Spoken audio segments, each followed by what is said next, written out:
Hey YouTubers, David here. So this next video is going to be putting on front brakes for the IROC.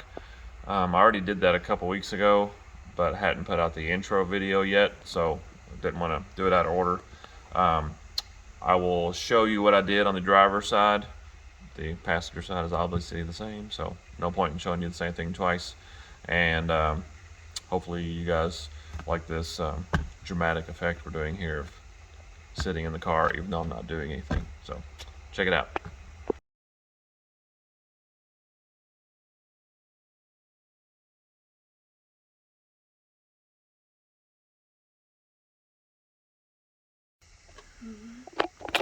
Okay, we got the car jacked up.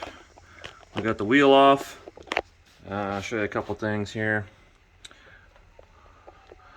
One of the studs was this 5 spline locking lug, whatever you want to call it, deal. There was one of these on each wheel, so I had to order the key to get that off. So a couple days behind on that, waiting for that tool to get here.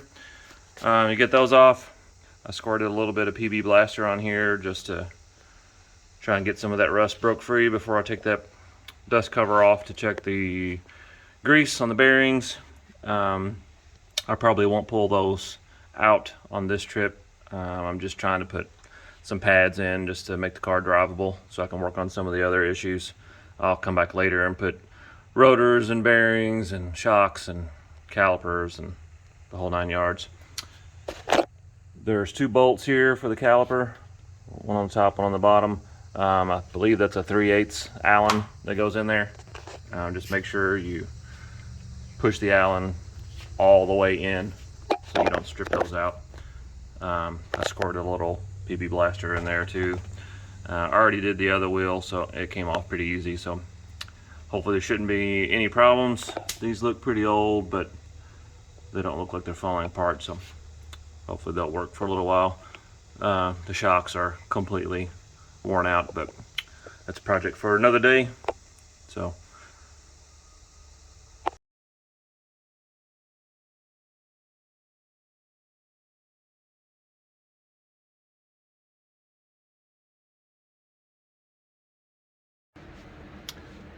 okay, got the caliper off. Check the rotors. I'm not a rotor expert, but you know, a lot of people say if you scrape your thumb over, as long as your thumb doesn't stop on a gouge or a groove, then they're probably okay. I can feel waves in these, but I think they feel okay. There's no big, deep ridge here on the end or anything, so we're gonna go with it for now. Like I said, I'm gonna replace all this. Probably not too many miles from now, probably next year, but there won't be very many miles on these. Just something to get around. You can see the pad here, not much left on there, so I'm gonna go ahead and take those out. There's this little metal bushing thing, spacer, that goes in there where the bolt goes, and I heard one fall, but I didn't hear another one fall, so not sure if I'm missing that one or if it fell and I didn't see it, so we'll have to go on a search for that. So see you in a bit.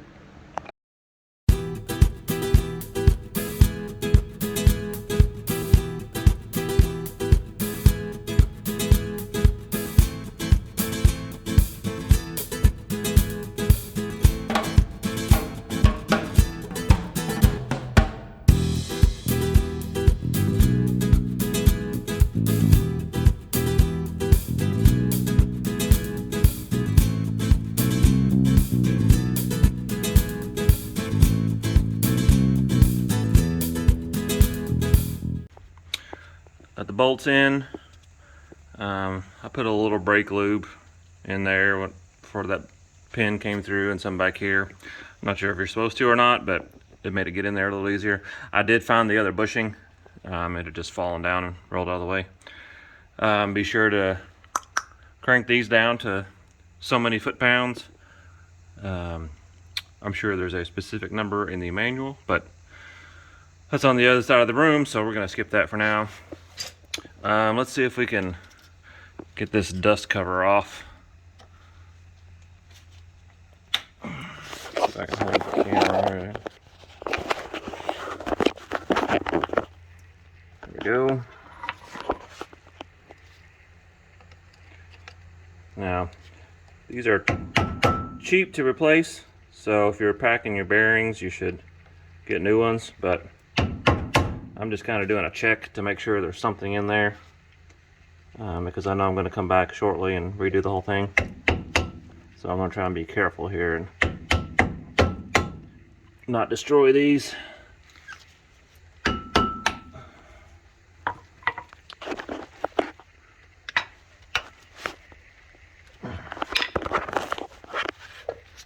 Alright, sorry about the camera, guys, but my cameraman, i.e. my son, one of my sons, is not here. So, we're making do with what we got. Looks a little better.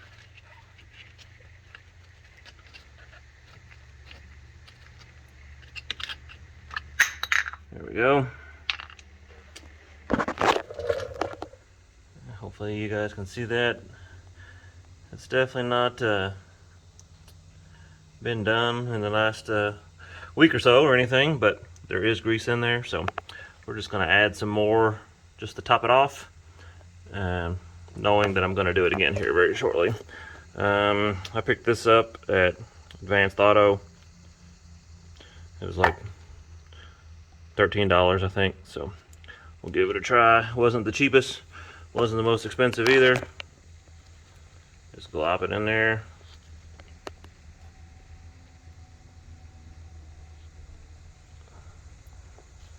Again, not trying to do anything professional here, just topping her off just for peace of mind.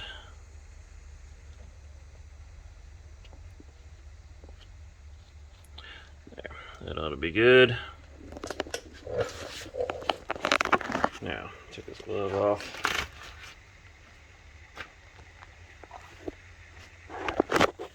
Grab your dust cover. Just stick it on there halfway even and lightly tap, and then you'll hear it when it gets solid. I'm